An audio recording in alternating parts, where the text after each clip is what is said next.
पेक्कागु भूकंप सुरक्षा दिवसीय मूल ज्याजो येले जुगुदु विपद जोखिम न्यूनीकरण निसे व्यवस्थापन प्राधिकरण भूकंप प्रविधि राष्ट्रिय समाज नेपालको साले नि पेक्कागु भूकंप सुरक्षा दिवसीय मूल ज्याजो आइतबा मंगले जुगु ख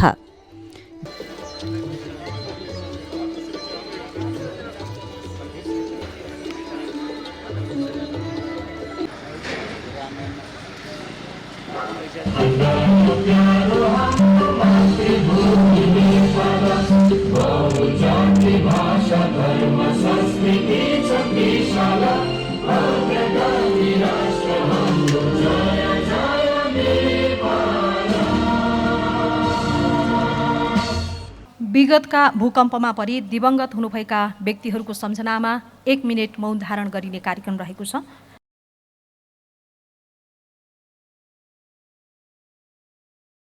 ज्याचोले प्रधानमन्त्री शेरबहादुर देउबा भूकम्प सुरक्षा डिजिटल प्रदर्शनिया भर्चुअल माध्यममा उलेजा यान दिल अथे वेकला यला महानगरपालिका पाखे पिकागु विपद सफुयान पितबोजा यान दिगु ख विगतका भूकम्पहरू र विभिन्न प्रकोपमा परि ज्यान गुमाउनु सम्पूर्ण स्वदेशी तथा विदेशी ज्ञात अज्ञात नागरिकहरूप्रति हार्दिक श्रद्धा सुमन अर्पण गर्दछु।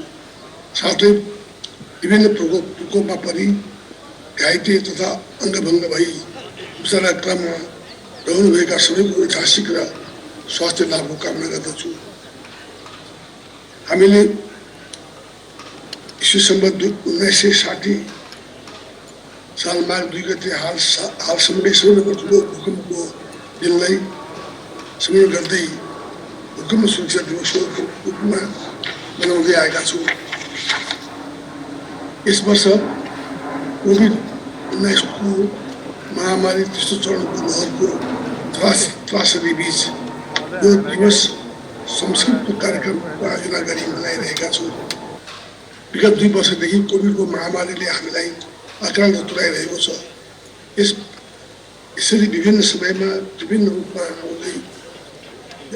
आउने विपदसँग जुझ्न र बलियो र खरो उत्तर हाम्रो विपद व्यवस्थापन क्षमतालाई अभिवृद्धि गर्न खाँचो रहेको छ। साथै विपद उत्थानशील भौतिक संरचनाहरूको विकास र वातावरण मैत्री विकास निर्माणमा जोड दिई दिगो विकासलाई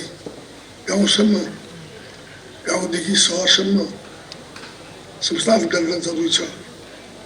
विगतको अनुभव र पाठलाई चिरस्थायी बनाई दक्ष जनशक्तिको सेवालाई आवश्यक परेको बेला तत्काल उपयोग गर्न सक्ने गरी आवश्यक प्रबन्ध मिलाइराखेर म सम्बन्धित निकायहरूलाई आग्रह गर्न चाहन्छु। हाम्रा कमजोर संरचनाहरू अव्यवस्थित सहजीकरणहरू हुन्। अब उपरान्त सार्वजनिक होस् या निजी भवन संरचनाहरू निर्माण गर्दा भूकम्पीय जोखिम न्यूनीकरण गर्न सुरक्षित भवन निर्माण गर्नुपर्ने हुन्छ। यसका लागि राष्ट्रिय भवन संहिता परिपालन गरी भवनको नयाँ डिजाइन स्वीकृति र दक्ष बमोजिमको गुणस्तरीय भवन निर्माण गर्न स्थानीय तहले प्रभावकारी भूमिका खेल्ने आवश्यक छ। ज्याचोले गृहमन्त्री बालकृष्ण खाँड, शहरी विकास मन्त्री रामकुमारी झाँक्री, यला महानगरपालिका मेयर चुलीबाबु महर्जन लगायत भूकम्प सुरक्षा दिवसीय महत्त्वतया थथागो धारणा तयार दिएको ख 72 सालको भूकम्पपछि भत्किएका संरचनाहरूको पुनर्निर्माण गर्न र नागरिकलाई सुरक्षित वातावरण महसुस गराउन तत्कालै नेपाल सरकारले राष्ट्रिय पुनर्निर्माण प्राधिकरण स्थापना गरेको थियो।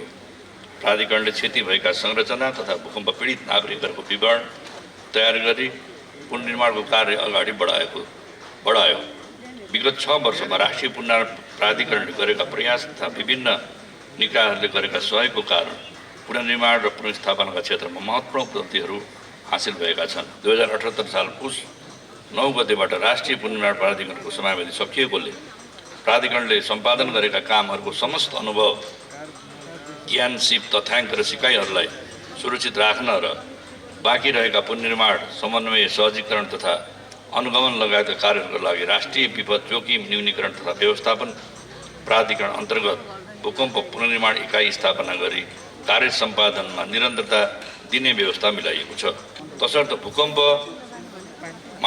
मात्रामा नभएर सबै प्रकारका विपदहरूको जोखिम न्यूनीकरण गर्न बलियो घर निर्माणमा प्राथमिकता दिनुपर्ने हुन्छ। यसका लागि नेपाल सरकारले मुलुकभरका सबै विद्यालय, स्वास्थ्य संस्था र सरकारी तथा सार्वजनिक भवनको स्ट्रक्चरल इन्टिग्रेटेड एसेसमेन्ट कार्य अगाडि बढाएको छ।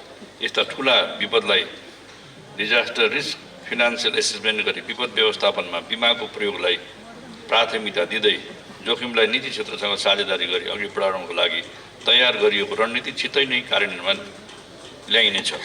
भवन संहिताको हिसाबले त ललितपुर महानगरपालिका सबैभन्दा पहिले यसलाई लागू गर्यो। यसको लागि महानगरपालिकाका प्रमुख सहित यसको सबै टेक्निकल टिमलाई धन्यवाद दिन चाहन्छु। तर अर्को दुर्भाग्य के छ भने हामीले बनाएका सङ्घीय सरकारको शहरी विकास मन्त्रालय अन्तर्गत बनेका भवन मापदण्डहरू स्थानीय तहले आफ्नो तरिकाले फ्लेक्सिबल बनाएर जुन बनाउने तरिका छ र नमान्ने तरिका छ, त्यसले संविधानको मर्म र भावना अनुसार सङ्घीयतालाई कार्यान्वयन गर्ने सन्दर्भमा स्थानीय तह जिम्मेवार भयो कि भएन भन्ने कुराको जबरजस्त प्रश्न छ। सङ्घीय संविधानसँग बाजिएको हदसम्म बनेका ऐनहरू खारेज हुन्छन्। सङ्घीय सरकारले बनाएको ऐनकोमा बाजिएको हदसम्म अरू प्रदेश र स्थानीय तहका सरकारहरूले बनाएका कानुनहरू खारेज हुन्छन् भनेर हामी भन्दै गर्दा रिल्याक्सेसनको कुरा गर्दै जब काठमाडौँ महानगरपालिकाकै कुरा छ, भवन मापदण्डलाई उसले फ्लेक्सिबल बनाएको छ। यद्यपि त्यसका बारेमा थुप्रै प्रश्नहरू छन् र त्यसलाई हामी पुनरावलोकन गर्ने ठाउँमा नै छौँ। त्यसकारण नमानेर पुनरावलोकन गर्ने कि यसबाट समस्या आए त्यसकारण यसलाई बदलौँ भन्ने कुरा गर्ने भन्ने बारेमा पनि एक अर्कोको बिचमा सङ्घीयताको मर्म र भावना अनुसारको जुन कोअर्डिनेसन गरेर काम गर्ने कुरा छ, यसमा पनि अभाव देखिन्छ र आगामी दिनमा सङ्घीय सरकारले गरेका कार्यक्रमहरू र बनाएका कानुनहरूलाई स्थानीय तहले सङ्घीयतामै सङ्घीय कानुन र संविधानलाई कम्प्याटेबल हुने गरी त्यसलाई रिभ्यू गर्नुपर्ने आवश्यकता देखिन्छ। ज्याचोले 2072 सालीय भोक्खा सेन्कुगु संरचनाय पुनर्निर्माण बारेन जानकारी बिउगुखा। विक्रम सम्बत 1990 साल माघ 2 गते बोगु त बोखाया लुमन्ती दे दश माघ 2 गते भूकम्प सुरक्षा दिवस हनावै चंगुदु भोखा मजुसे कमजोर संरचना मानवीय लिसे भौतिक क्षति यातका चेतना बोलकेको आजु 2055 साल निसे माघ 2 गते या त भूकम्प सुरक्षा दिवस रूपे हनावै चंगुखा थुक्सी भूकम्पीय सचेतना सुरक्षित संरचना थेको नारा थेका दिवस हंगुखा। ललितपुर महानगरपालिकाले यो डिजास्टर क्षेत्रमा हामी भन्छौँ डिआरआर डिजास्टर रिस्क रिडक्सन, यो क्षेत्रमा चाहिँ अलिकति नयाँ ढङ्गले काम गरौँ ताकि यो चाहिँ एउटा स्मार्ट सिटीको एउटा अभिन्न अङ्ग बनोस् भन्ने हिसाब किताब राखेर हामीले डिआरआरका सबै कम्पोनेन्टहरूलाई एउटै छानामुनि राखेर सेवा प्रवाह थालिसकेका छौँ। दमकल, एम्बुलेन्स, सबवान, नगर प्रहरी र त्यसका उद्धारका उपकरणहरू यो सबै नै हाम्रो पुल्चोकको युद्ध बारुद यन्त्रको भवनभित्र राखिएको छ। महानगरपालिकामा अहिले डिजास्टर रिस्क रिडक्सनको महानगर स्तरीय कमिटी छ। यो कमिटीले चाहिँ अहिलेसम्ममा धेरै कामहरू गरिसकेका छन्। आजको यो कार्यक्रममा सम्माननीय प्रधानमन्त्रीज्यू, माननीय मन्त्रीज्यूहरू, युएन रेजिडेन्ट रिप्रेजेन्टेटिभ लगायत यो डिआरआर सम्बन्धी एक्सपर्टज्यूहरूको तर्फबाट जुन कुरा अभिव्यक्त गर्नुभयो ती कुराहरूलाई ललितपुर महानगरपालिकाको आगामी दिनको निमित्त एउटा डिआरआर सम्बन्धी नीति तर्जुमा गर्नको लागि चाहिँ हामीले रेफरेन्स मेटेरियलको रूपमा लिएर हामी अग्रसर हुने कुरा मैले यहाँहरूसम्म चाहिँ निवेदन गरेँ। हालसम्म हामीले सेन्डाई फ्रेमवर्क र सस्टेनेबल डेभलपमेन्ट गोल्स 2030 र नेपाल सरकारको जुन डिआरआर सम्बन्धी नीति छ ती कुराहरूलाई हामीले चाहिँ अङ्गीकार गर्दै हामी अगाडि बढिरहेका छौँ।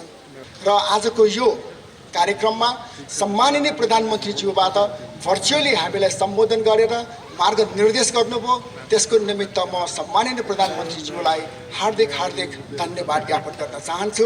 यस्तै माननीय मन्त्रीज्यूहरूलाई पनि ललितपुर महानगरपालिका र मेरो स्वयंको तर्फबाट उहाँहरूलाई म हार्दिक धन्यवाद व्यक्त गर्न चाहन्छु।